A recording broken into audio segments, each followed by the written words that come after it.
اور یہ جو مسجد اقصیٰ کے متولی ہیں یہ کافر ہیں، یہ نافرمان ہیں اللہ کے، کیونکہ انہوں نے رسول اللہ صلی اللہ علیہ وسلم کی فائنلی اطاعت کرنے سے انکار کر دیا ہے، ان کو ماننے سے انکار کر دیا ہے۔ کہ اتنی بڑی آفت ٹوٹ پڑی طارق جمیل کے اوپر کہ اس کے جوان بیٹے نے خود کو سینے میں گولی مار لی۔ کیسے ہو گیا کہ مسجد اقصیٰ کے متولی، مسجد اقصیٰ میں عبادات سنبھالنے والے، کوئی بت نہیں انہوں نے رکھے ہوئے تھے، پھر بھی کفار میں شامل ہوئے۔ کیسے پوری بنی اسرائیل کی قوم ان کو مانتی ہوگی، ان کو پوجتی ہوگی، لیکن اللہ نے کیسے ان کو کفار میں ڈال دیا کہ اللہ تعالیٰ نے اس کو ایسی شہرت، ایسی عزت، اتنا نام دیا، پھر بھی جب حق آ گیا تو اس نے پہچاننے سے انکار کر دیا، کہ جس کی وجہ سے امام مہدی کا پیغام جب اس تک پہنچا محمد قاسم بن عبد الکریم کا، اس نے بالکل انکار کر دیا۔ دوسری بات، جب طارق جمیل کو پتہ چل گیا تھا کہ عمران خان نے قبر کو سجدہ کیا ہے تو طارق جمیل نے پھر بھی نرمی کا رویہ رکھا۔ طارق جمیل کو پبلکلی آ کر عمران خان کے اس بات کی مخالفت کرنی چاہیے تھی اور روکنا چاہیے تھا۔ اس قدر نرمی اللہ کے دین میں نہیں ہے۔ اللہ کا دین مکمل ہے، ادخلوا فی السلم کافہ۔ السلام علیکم دوستو، آج آپ لوگوں کے ساتھ ایک ایسی ویڈیو شیئر کر رہا ہوں، ایک ایسا بیان شیئر کر رہا ہوں جو شاید اس سے پہلے آپ نے اس طرح باتیں سنی ہوگی۔ بہت عجیب قسم کا بیان ہے، آپ سنیں گے تو آپ دنگ رہ جائیں گے، کیونکہ اس میں کچھ ایسے باتیں ڈسکس کی گئی ہے، کچھ ایسے معاملات، کچھ ایسی موضوع پر بحث کی گئی ہے کہ اس سے پہلے شاید آپ نے نہیں سنی ہوگی۔ اس میں امام مہدی کے بارے میں بات چھڑ گئی ہے کہ امام مہدی کا خط تھا، کون سا خط تھا، کون سے امام مہدی کے بارے میں بات ہو رہی ہے، امام مہدی کہاں پر ہے، اگر ہے تو کہاں پر ہے، تو اس پر بھی بات کریں گے۔ آگے آپ کو ویڈیو دیکھنا پڑے گا، پورا دیکھیں گے تو آپ کو اچھی طرح سمجھ آ جائے گی۔ اور اس ویڈیو میں مولانا طارق جمیل صاحب کے اوپر بہت زیادہ تنقید کی گئی ہے، مولانا طارق جمیل صاحب کے بارے میں بہت زیادہ باتیں کی گئی ہے، اور اس کے ساتھ ساتھ عمران خان کے بارے میں بھی بحث ہو چکا ہے۔ عمران خان کے بارے میں بھی بات ہو گئی ہے کہ عمران خان نے جب قبر کو سجدہ کیا ہوا تھا، اس کے بعد طارق جمیل صاحب نے عمران خان کے بارے میں کیا کہا، طارق جمیل صاحب نے عمران خان کی حمایت کیوں کی، عمران خان کو اس نے پروموٹ کیوں کیا، اس نے عمران خان کے خلاف بات کیوں نہیں کی، یہ تمام باتیں ڈسکس ہو گئی ہے۔ تو آئیے سب سے پہلے ویڈیو دیکھتے ہیں۔ اس ویڈیو میں کون سا حقیقت ہے، کیا حقیقت ہے، کیا نہیں ہے، یہ آپ خود دیکھیں گے اور مکمل دیکھیں گے تو آپ کو اچھی طرح سمجھ آ جائیں گی، کیونکہ اس میں کچھ ایسے باتیں ڈسکس کی گئی ہے کہ آپ حیران رہ جائیں گے۔ عجیب و غریب قسم کی بات ہے۔ اصل میں یہ بندہ ہے کون، اس کے بارے میں بعد میں جانیں گے، لیکن پہلے ویڈیو دیکھیں اور اس کے بارے میں تحقیق کرنے کی ضرورت ہے کہ آیا یہ بندہ جو باتیں کر رہا ہے یہ ٹھیک ہے یا نہیں ٹھیک، اور یہ بندہ کون ہے، اس کے بارے میں بھی آخر میں بات کریں گے۔ تو سب سے پہلے ویڈیو دیکھتے ہیں۔ کہ کسی کو کے اوپر پہاڑ ٹوٹ پڑا ہو، غم کا پہاڑ ٹوٹ پڑا ہو، اور پھر بھی آ کر ایسی بات کرنا، لیکن اللہ تعالیٰ خائنوں کے ساتھ بڑا سخت گیر ہے۔ اب وہ امانت جو تمہارے پاس آئی تھی تم نے اس میں خیانت کر دی، تمہارے منہ سے اب الفاظ وہی نکل رہے ہیں، قال اللہ و قال رسول، تمہارے پاس منبر وہی ہے جو رسول اللہ کا تھا، لیکن اب تم خائن ہو چکے ہو، اب تم نے خیانت کر دی ہے رسول اللہ صلی اللہ علیہ وسلم کی امانت میں۔ دکھتے تم اب بھی ویسے ہی ہو، باتیں اب بھی تمہاری ویسے ہی ہیں، لیکن اور یہ بھی بتا دیا تھا کہ وہ عذاب انکار کرنے والوں کی اولادوں سے شروع ہوگا۔ ان اولادوں کا معاملہ اللہ کے سپرد ہے، جو اس دنیا سے چلا گیا، معصوم بچے جو بلوغت سے پہلے چلے گئے جیسے فلسطین میں ہو رہے ہیں، وہ شہید ہیں، وہ ایمان پہ ہیں، لیکن جو لوگ بچ رہے ہیں۔ اعوذ باللہ من الشیطان الرجیم، بسم اللہ الرحمن الرحیم، رب اشرح لی صدری ویسر لی امری واحلل عقدۃ من لسانی یفقہوا قولی۔ کل نفس ذائقۃ الموت، اللہ تعالیٰ نے ہر جان کے جانے کا وقت اور آنے کا وقت اور اس کا رزق، ہر چیز پہلے سے مقرر کی ہوئی ہے۔ کسی بھی شخص کا، کسی بھی انسان کا اس دنیا میں آنا نہ ہی لمحہ بھر آگے ہو سکتا ہے، نہ ہی لمحہ بھر پیچھے ہو سکتا ہے۔ جو تقدیر اللہ نے لکھ دی اسی پر ہونا ہے۔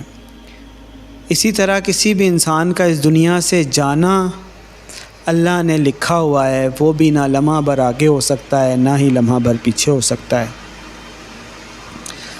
لیکن ساتھ میں اللہ رب العزت یہ بھی بتاتا ہے، یہ بھی فرماتا ہے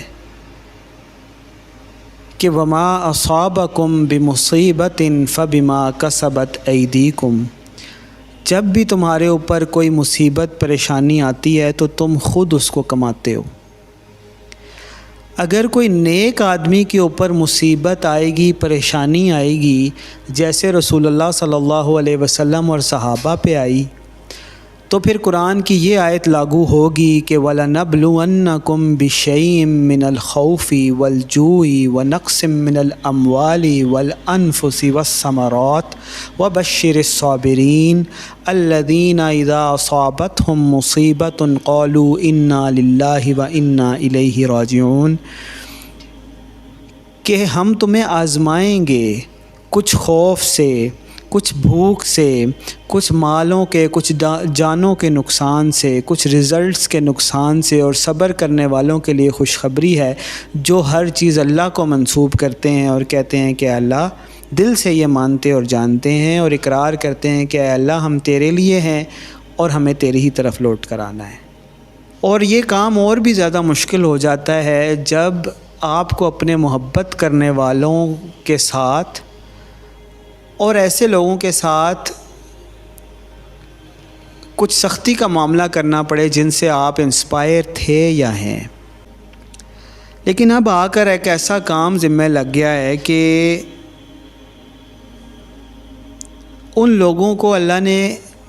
لوگوں کے لیے اللہ نے ایک کسوٹی عطا کی ہے کہ جو بھی لوگ اللہ کے دین کو سنبھالے ہوئے ہیں، اللہ کے دین کو سنبھالے ہوئے تو نہیں ہیں، سنبھالنے کا دعویٰ کرتے ہیں، ان کے سامنے جا کے ایک کسوٹی رکھو اور اس پہ پتہ چل جائے گا کہ کندن کون سا ہے اور ملاوٹ شدہ کون سا ہے، سراسر لوہا کون سا ہے اور بالکل ہی کچرا کون سا ہے۔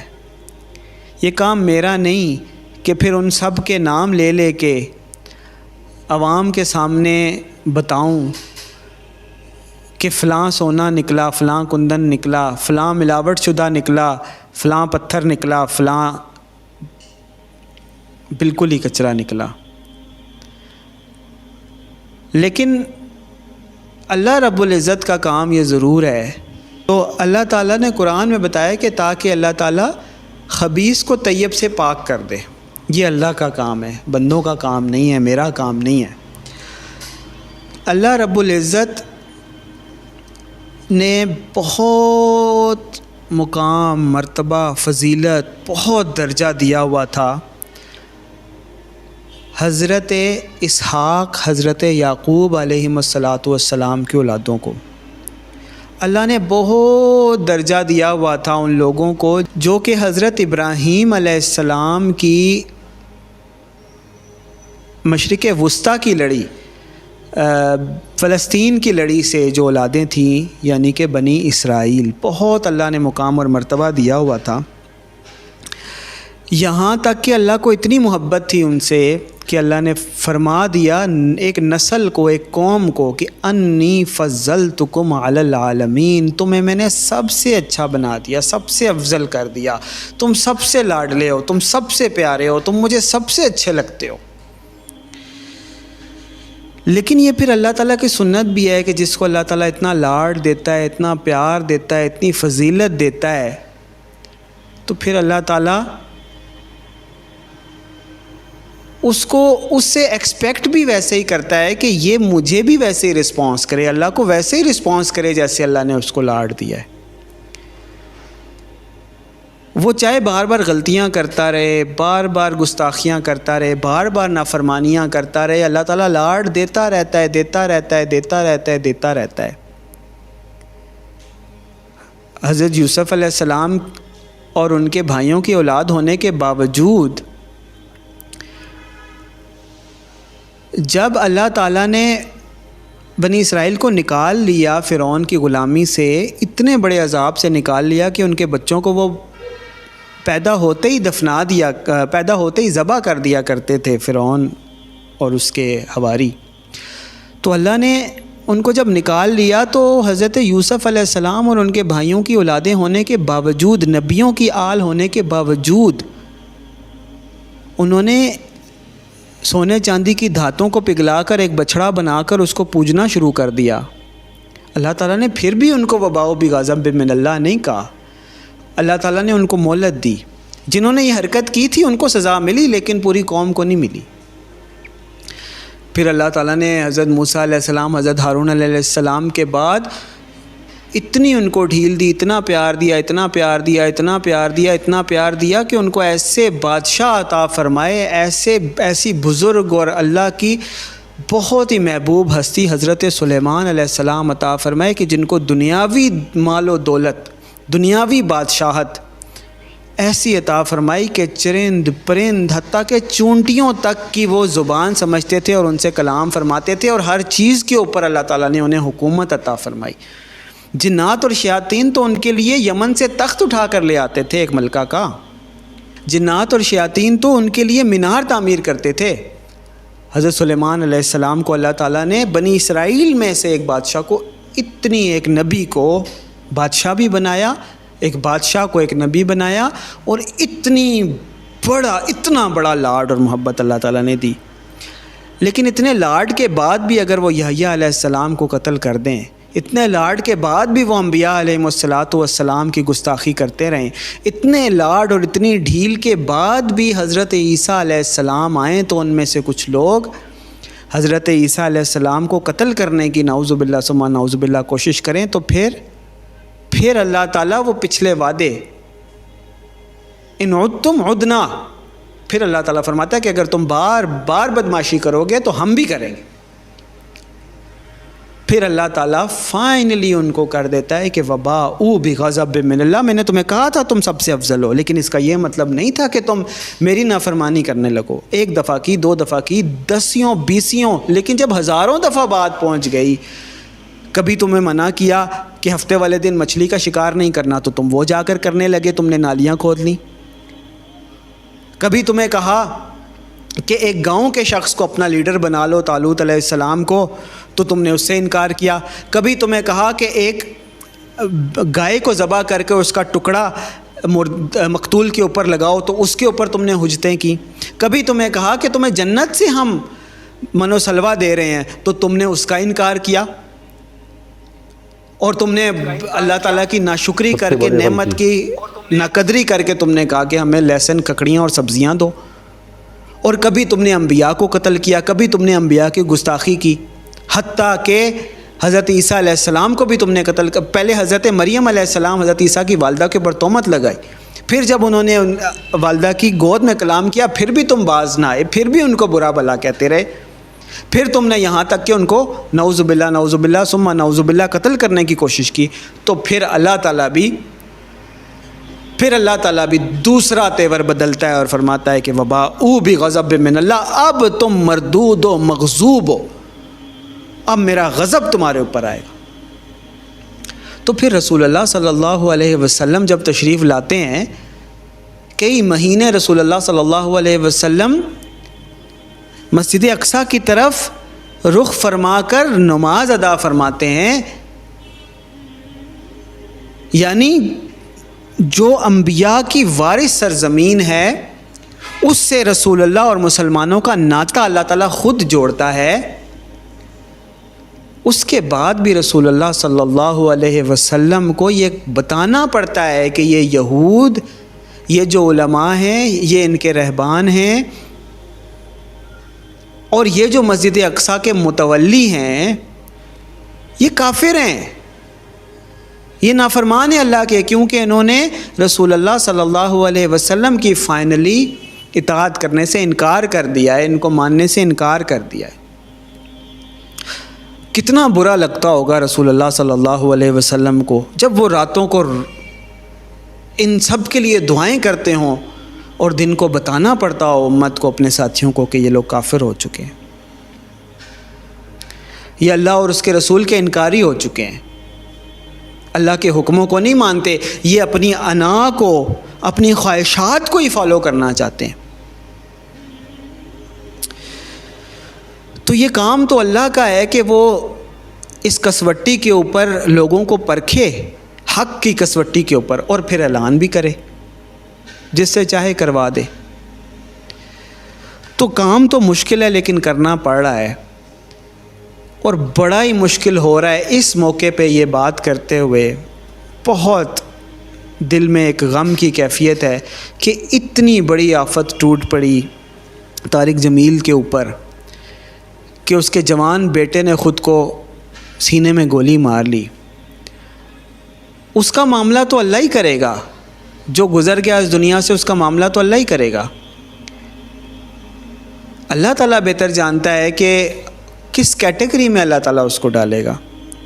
وہ ذہنی مریض تھا، اپنے حواس میں نہیں تھا، تو قلم تو اس سے اٹھا لیا گیا، اللہ تعالیٰ اس کی مغفرت فرمائے گا۔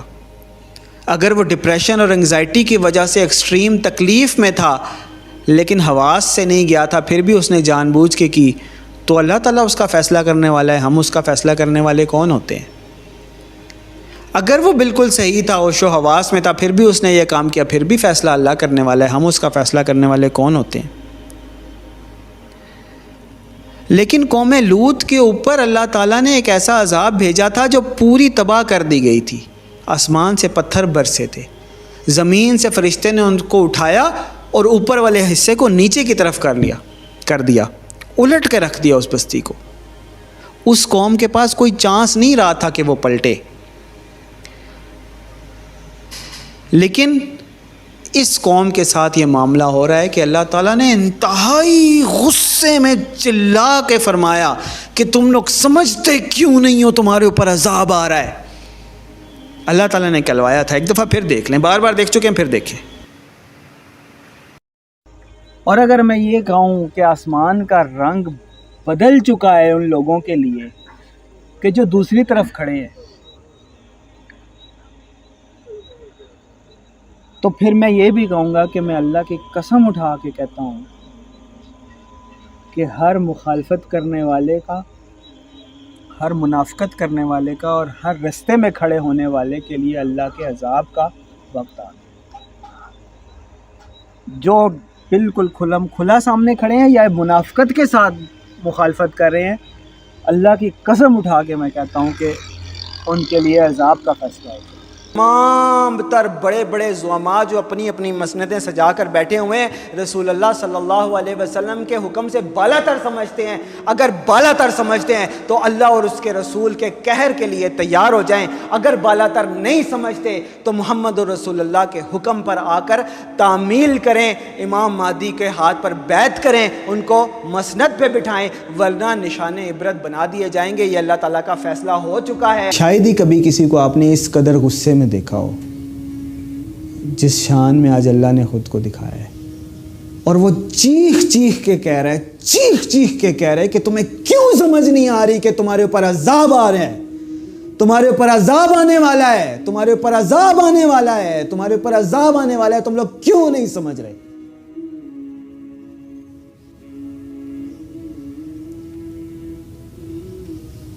وَاتَّقُوا فِتْنَةً لَا تُصِيبَنَّ الَّذِينَ ظَلَمُوا مِنْكُمْ خَاصَّةً، اور جاتے جاتے پھر اس نے دکھایا کہ عذاب آنا شروع ہو گیا، مہلت ختم ہو گئی، اور وہ عذاب شروع کس سے ہوا؟ ان سے نہیں کہ جنہوں نے کھلم کھلا کفر کیا ہے، تکبر کیا ہے، کھلم کھلا فتوے دیے ہیں، کھلم کھلا مذاق اڑایا ہے، ان سے نہیں شروع ہوا۔ ان سے بھی نہیں شروع ہوا کہ جو خاموش ہیں اس معاملے میں، ان سے بھی نہیں شروع ہوا جو ان کا ساتھ دے رہے ہیں کھلم کھلا مخالفت کرنے والوں پہ، ان سے بھی نہیں شروع ہوا جو خاموش ہیں اور نیوٹرل ہیں۔ کس سے شروع ہوا؟ اگر میں بتاؤں تو آپ حیران پریشان ہو جائیں گے کہ وَاتَّقُوا فِتْنَةً لَا تُصِيبَنَّ الَّذِينَ ظَلَمُوا مِنْكُمْ خَاصَّةً۔ اللہ کا قہر اس نہج پہ پہنچ چکا ہے کہ وہ معصوموں سے شروع ہوا، وہ ظالموں کی اولادوں سے شروع ہوا، اور یہ بھی بتا دیا تھا کہ وہ عذاب انکار کرنے والوں کی اولادوں سے شروع ہوگا۔ ان اولادوں کا معاملہ اللہ کے سپرد ہے جو اس دنیا سے چلا گیا۔ معصوم بچے جو بلوغت سے پہلے چلے گئے، جیسے فلسطین میں ہو رہے ہیں، وہ شہید ہیں، وہ ایمان پہ ہیں، لیکن جو لوگ بچ رہے ہیں ان کے لیے موقع ہے، اللہ تعالیٰ موقع دے رہا ہے. اب بھی اللہ تعالیٰ ان کو پٹخ نہیں رہا جیسے قوم لوط کو پٹخ دیا تھا، جیسے قوم عاد اور قوم سمود کو تباہ کر دیا تھا. نہیں کر رہا اللہ تعالیٰ ابھی بھی، نہیں کر رہا اللہ تعالیٰ ابھی بھی. یہ اولادوں کے اوپر عذاب، تمہارے اوپر عذاب آ رہا ہے، اولادوں کے اوپر نہیں آ رہا. ان کا معاملہ اللہ کے سپرد ہے جو اس دنیا سے گزر گیا، لیکن جو زندہ ہیں وہ اپنے نام بہت بہت غلط لسٹ میں لکھوا رہے ہیں. اب بھی ان کو سمجھ نہیں آ رہی، اب بھی ان کو سمجھ نہیں آ رہی کہ ہم نے اللہ کے حق کا انکار کیا ہے. اب بھی ان کو توفیق نہیں مل رہی. قرآن میں بار بار پڑھتے تھے، اب پریکٹیکلی دیکھتے ہیں کیسے ہو گیا، کیسے ہو گیا کہ مسجد اقصیٰ کے متولی، مسجد اقصیٰ میں عبادات سنبھالنے والے کوئی بت نہیں انہوں نے رکھے ہوئے تھے، پھر بھی کفار میں شامل ہوئے. کیسے پوری بنی اسرائیل کی قوم ان کو مانتی ہوگی، ان کو پوجتی ہوگی، لیکن اللہ نے کیسے ان کو کفار میں ڈال دیا. اب سمجھ میں آتی ہے کہ کیسے وہ لوگ جن کو پوری امت مسلمہ مان رہی ہے وہ اپنے نام کس کیٹیگری میں، کفار کی کیٹیگری میں لکھوا چکے ہیں. اور میں بار بار سوچتا ہوں کہ ایسا کیا ہوا ہوگا، ایسا کیا ہوا ہوگا جس طارق جمیل کو پوری امت ایک نیک انسان کے طور پہ جانتی ہے، اس نے ایسا کیا کیا ہوگا کہ اللہ تعالیٰ نے اسے حق پہچاننے کی توفیق ہی نہیں دی. فی قلوبہم مرض فزادہم اللہ مرضا. اس کیٹیگری میں کیوں چلا گیا؟ اس کے دل میں کون سا مرض تھا کہ جس مرض کو اللہ تعالیٰ نے بڑھا دیا؟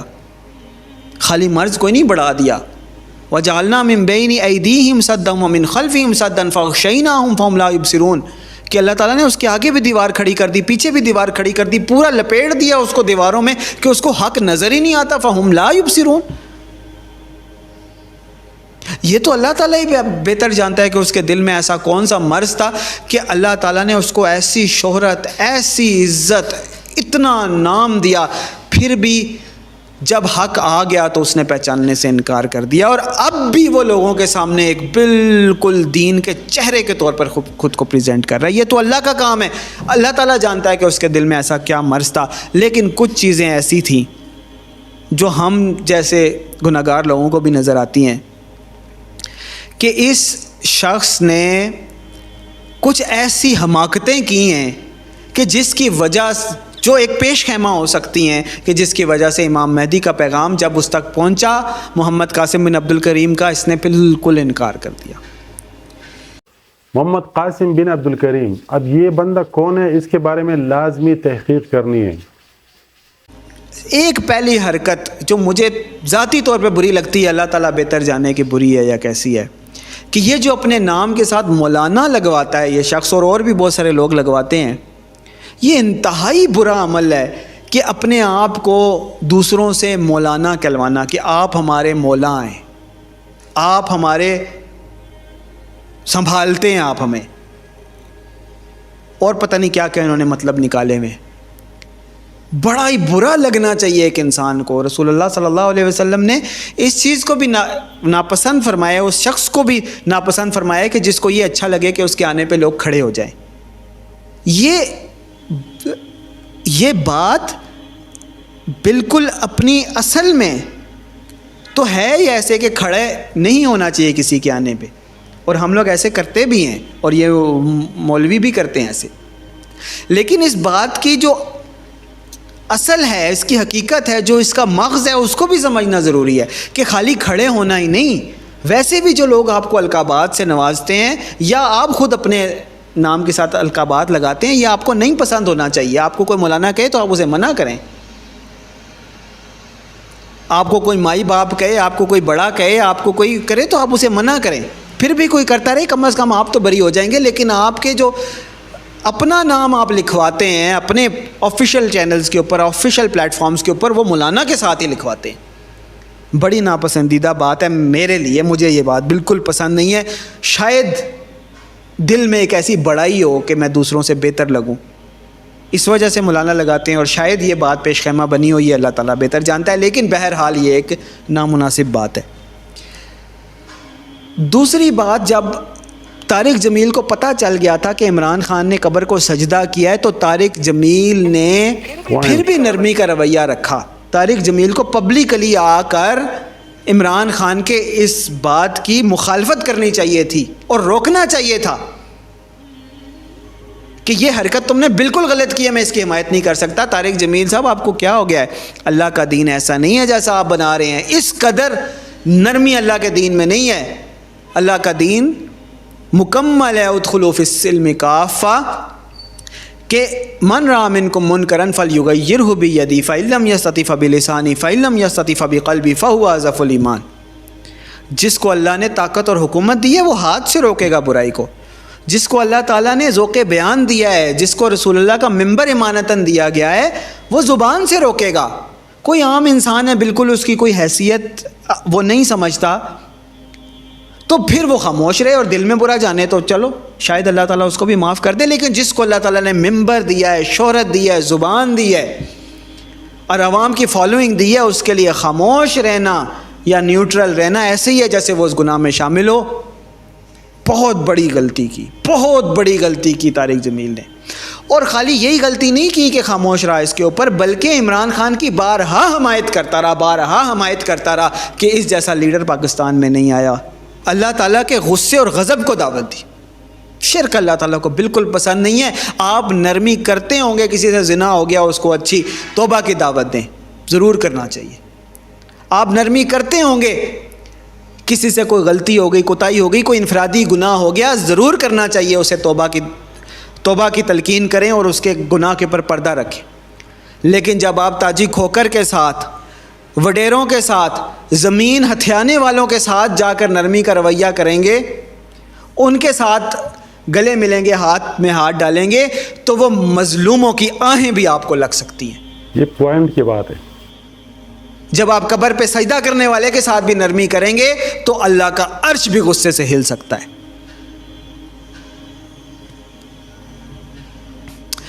باقی باتیں تو چلیں چلتی رہیں گی، لیکن یہ طارق جمیل صاحب وہ شخص ہیں کہ جن کو اللہ تعالیٰ نے رسول اللہ صلی اللہ علیہ وسلم کا امانتاً ممبر عطا کیا.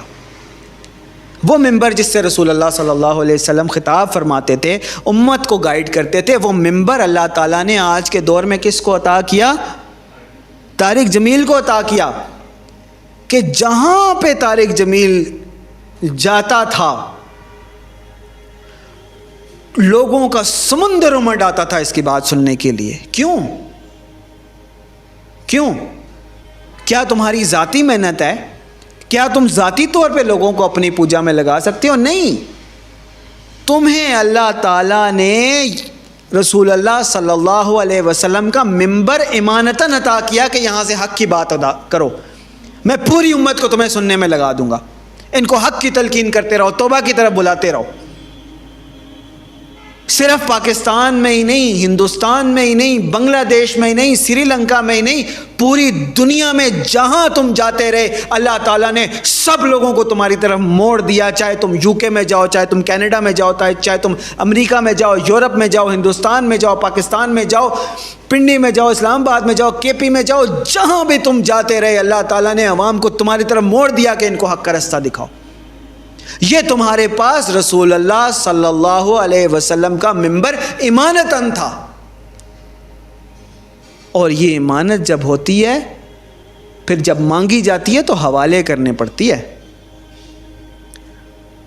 یہ تب تک تمہارے پاس تھا جب تک تمہارے پاس امام مہدی کا خط نہیں پہنچا. جس دن تمہارے پاس امام مہدی کا خط پہنچا، غالباً 2018 یا 19 رمضان کی بات ہے، عصر کی نماز کے لیے جب تم جا رہے تھے اپنے گھر سے نکل کے، تو تمہارے ہاتھ میں جب امام مہدی کا خط پہنچا اس وقت تمہارے اوپر لازم تھا کہ تم فوراً وہ امانتاً جو ممبر تمہارے پاس تھا اس کو حوالے کر دیتے امام المہدی کے. جب تک تو ممبر تمہارے پاس رہا تم وہ شہرت، دولت، مشہوری، لوگوں کی واہ واہ اس سے فائدہ اٹھاتے رہے. ٹھیک رہا. اللہ تعالیٰ تمہاری مدد بھی کرتا رہا، نصرت بھی کرتا رہا، لوگوں کی طرف سے تمہیں خوشخبریاں بھی ملتی رہیں.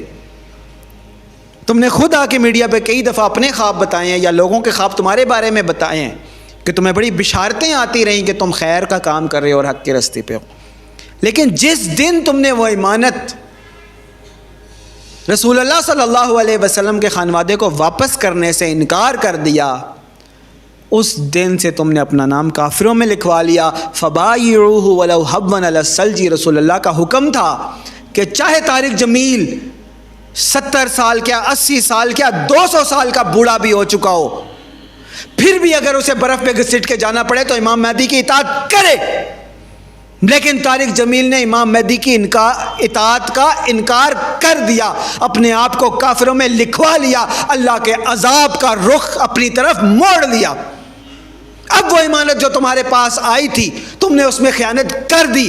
تمہارے منہ سے اب الفاظ وہی نکل رہے ہیں قال اللہ وقال رسول، تمہارے پاس منبر وہی ہے جو رسول اللہ کا تھا، لیکن اب تم خائن ہو چکے ہو.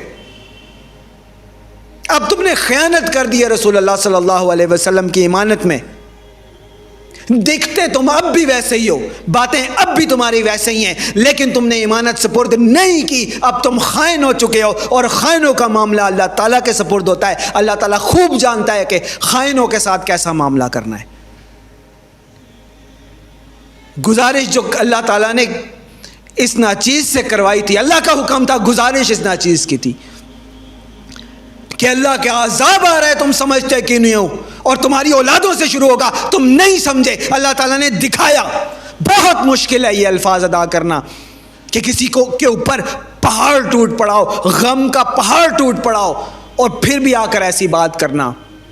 لیکن اللہ تعالیٰ خائنوں کے ساتھ بڑا سخت گیر ہے. جو اللہ کے نبی صلی اللہ علیہ وسلم کی امانت میں خیانت کرتے ہیں، اللہ کو ان پہ ترس نہیں آتا. جو اللہ کے نبی صلی اللہ علیہ وسلم کے خلاف لڑنے کے لیے آئے تھے بدر میں، کہاں گئی تھی ان کی لاشیں؟ دل کانپ جاتا ہے یہ سوچ کے کہ رسول اللہ صلی اللہ علیہ وسلم کے اپنے رشتہ دار تھے جس میں رسول اللہ صلی اللہ علیہ وسلم پلے بڑے تھے، جن میں اٹھے بیٹھے تھے. بدر کے جو مشرکین تھے ان کو قتل کر کے بدر کے کنویں میں پھینک دیا گیا تھا، ان کو قبر کی مٹی بھی نصیب نہیں ہوئی تھی. اللہ کا معاملہ خائنوں کے ساتھ نرم نہیں ہے. وہ متولی تھے کعبہ کے، انہوں نے اس کعبہ کی امانت کے اندر خیانت کی. اللہ تعالیٰ نے نشان عبرت بنا دیا، ابو لہب بنا دیا، ابو جہل بنا دیا. تم نے خیانت کی ہے رسول اللہ صلی اللہ علیہ وسلم کی امانت میں. اب بھی وقت ہے، اللہ تعالیٰ نے تمہیں نہیں اٹھایا، تمہارے لیے یقیناً توبہ کا دروازہ کھلا ہوگا. اب بھی وقت ہے، پہنچ جاؤ امام المہدی کے پاس، توبہ کر لو اپنی اس حرکت سے. پوری امت کو بتا دو کہ یہ امام المہدی ہیں، ورنہ اللہ تعالیٰ نشان عبرت مزید بنا کے رکھ دے گا. اقول قولی ھذا واستغفر اللہ لی ولکم والصلاۃ والسلام علی سیدنا محمد. تو ناظرین، آپ لوگوں نے ویڈیو دیکھ لی، آپ لوگوں نے ان حضرت کی باتیں سن لی، ان صاحب کی باتیں سن لی، اور جس طرح آخر میں ان صاحب نے بات کی کہ امام مہدی کے بارے میں کہ امام مہدی موجود ہے، امام مہدی کا ظہور ہو چکا ہے. تو آخر کون ہے یہ امام مہدی؟ اس نے اس میں نام بھی بتا دیا. نام کے متعلق تحقیق کرنی چاہیے. اور جس طرح اس نے بتایا کہ 2 سال پہلے یا سال پہلے مولانا طارق جمیل صاحب کے پاس امام مہدی کا خط آیا تھا، آیا یہ حقیقت ہے یا نہیں ہے؟ اس کے بارے میں اس سے پہلے تو میں نے اس طرح کوئی بھی بات نہیں سنی، نہ اس طرح میں نے کوئی بیان سنا ہے کہ مولانا طارق جمیل صاحب کے پاس خط آیا تھا، امام مہدی کا خط آیا تھا. اگر امام مہدی کا خط مولانا طارق جمیل صاحب کے پاس آیا تھا تو پاکستان میں اور پوری دنیا میں بہت سارے علماء کرام میں، لاکھوں میں، کروڑوں میں ہے. کیونکہ دنیا میں تو مسلمان جتنے ہیں اس حساب سے علماء کا تعداد ہی ہونا چاہیے. تو امام مہدی صرف پاکستان کے لیے تو نہیں ہوگا، امام مہدی تو پوری دنیا کے لیے ہوگا. تو اگر اس نے مولانا طارق جمیل صاحب کو خط لکھا تو باقی علماء کو کیوں نہیں لکھا؟ ایک سوال پیدا ہوتا ہے. اگر وہ امام مہدی ہے اور 2 سال پہلے سے بات چل رہی ہے تو آج تک لوگوں کو کیوں نہیں پتا؟ کیونکہ پاکستان میں بہت بڑے بڑے علماء کرام ہیں، بہت بڑے بڑے دینی اسکالر ہیں، بہت بڑے بڑے. کیونکہ جب ہم ایک بات سنتے ہیں تو ہمیں تو نہیں پتہ ہوتا آگے اس کے پیچھے کیا ہوتا ہے، لیکن ایک بات کا مطلب ہوتا ہے کہ اگر ہم ریسرچ کریں، اگر ہم تحقیق کریں تو ہم اس کے بارے میں بہت کچھ سیکھ سکتے ہیں، بہت کچھ معلوم کرنا چاہ سکتے ہیں.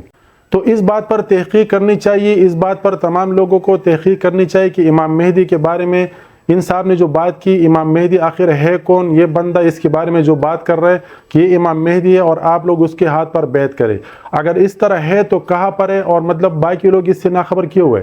کیونکہ اتنے بڑے بڑے علماء کرام ہیں، اگر امام مہدی کا کوئی ظہور ہوگا، اس کی کوئی نشانی ہوگی تو علماء کرام اس کے بارے میں لوگوں کو بتائیں گے نا، کتابوں سے واضح ہوگا، احادیث سے واضح ہوگا، کہاں پر ہوگا تو تمام علماء اس پر متفق ہوں گے، اس کے بعد ہی پتہ چلے گا کہ امام مہدی یہ بندہ ہو سکتا ہے۔ تو اس کے بارے میں آپ لوگ کیا کہتے ہیں؟ اس کے بارے میں آپ لوگوں کی کیا رائے ہے؟ اپنے رائے کا اظہار ضرور کمنٹ باکس میں کر کے دیجئے تاکہ ہم لوگوں کو بھی پتہ چلے کہ آپ لوگ اس کے بارے میں کیا کہتے ہیں اور آپ لوگوں کو اس کے بارے میں کیا رائے ہے۔ اور جس طرح ان حضرت نے عمران خان کے بارے میں کہا کہ عمران خان نے قبر کو جو سجدہ کیا ہوا تھا، پھر مولانا طارق جمیل صاحب نے اس کی حمایت میں بات کی اور مولانا طارق جمیل صاحب نے اس کو منع نہیں کیا، لیکن اس کی حوصلہ افزائی کی اور اس کو اس مسئلے سے نکال لیا۔ تو یہ بات تو واضح ہے کہ شرک ایک ایسا گناہ ہے اور شرک ایک ایسا عظیم گناہ ہے کہ اللہ تعالیٰ اس کو کبھی بھی معاف نہیں کرے گا، کیونکہ جو بھی بندہ شرک کرتا ہے، جو بھی بندہ اللہ تعالیٰ کے ساتھ کسی کو بھی شریک کرتا ہے، یہ بات اٹل ہے کہ اللہ تعالیٰ اس کو کبھی بھی معاف نہیں کرے گا۔ اس بات سے کوئی بھی انکار نہیں کر سکتا، چاہے یہ بندہ کوئی بھی ہو، لیکن اس بات سے مسلمان انکار نہیں کر سکتا، کیونکہ شرک شرک ہوتا ہے۔ چاہے آپ کسی بھی قسم میں شرک کریں، چاہے آپ کسی کو سجدہ کریں، چاہے آپ قبر کو کریں، آپ بت کو کریں، آپ پتھر کو کریں یا انسان کو کریں۔ تو اس بارے میں آپ کیا رائے رکھتے ہیں؟ ویڈیو کو لازم لائک کریں، بہت زیادہ شیئر کریں اس پیغام کو تاکہ یہ باتیں اور بھی لوگوں کے پاس پہنچ جائے اور اس بارے میں لوگ تحقیق کریں، اس بارے میں لوگوں کو پتہ چلے کہ یہ جو صاحب بات کر رہے ہیں اس بات میں کتنا حقیقت ہے، اس بات میں کتنی سچائی ہے، امام مہدی کے بارے میں کتنی سچائی ہے۔ باقی جو اس نے باتیں کی، اس نے جو حوالہ دیا بنی اسرائیل کا اور فلسطین کا اور اس طرح بیت المقدس کا، اور جو پرانے زمانے میں نبی اکرم صلی اللہ علیہ وسلم کے بارے میں اس نے جو باتیں کی، وہ تو شاید احادیث سے باتیں ملتی ہے، علماء کرام اسی طرح باتوں کو بہت ڈسکس کرتے ہیں، لیکن یہ جو امام مہدی والی بات ہے اور اس طرح 2-3 نئے باتیں اس کو ڈسکس کرنا عجیب لگتا ہے۔ تو اس لیے آپ لوگوں کو چاہیے اس ویڈیو کو بہت زیادہ شیئر کریں تاکہ لوگ بھی اس پر تحقیق کریں اور ہمیں کمنٹ کر کے ضرور بتائیں کہ ہم نے آگے کیا کرنا ہے اور اس کی اور کون سے ویڈیو آپ لوگوں کو چاہیے تاکہ ہم لوگ آپ لوگوں کے ساتھ شیئر کریں۔ اس ویڈیو کا اوریجنل لنک میں ڈسکرپشن باکس میں دے دیتا ہوں، آپ اس کے چینل پہ جا کے خود بھی وزٹ کر سکتے ہیں کہ یہ بندہ کون ہے، کیا کرتا ہے اور کس بارے میں بیان کرتا ہے، کیونکہ اس کے بہت سارے ایسے متنازع ویڈیو موجود ہے، اس میں حقیقت بھی ہو سکتا ہے، اس میں اس سے انکار بھی کیا جا سکتا ہے، کیونکہ انسان ایک حال پر نہیں ہوتا۔ اگر ہم تحقیق نہیں کریں گے تو ایک بندے کے بات پہ ہم لبیک نہیں کہہ سکتے۔ ہم لوگ اجتماعی طور پر جو علماء کرام کا اجتماعی بات ہوگی، جو تمام علماء کرام متفق ہوں گے، تب جا کے ہم اس پر اتفاق کر سکتے ہیں، تب جا کے ہم اس پر بیعت کر سکتے ہیں۔ تو تحقیق ضروری ہے، ضرور تحقیق کریں اور انشاءاللہ آپ لوگوں کو ویڈیو پسند ہوگی۔ ہمیں دیجیے اجازت، اللہ حافظ۔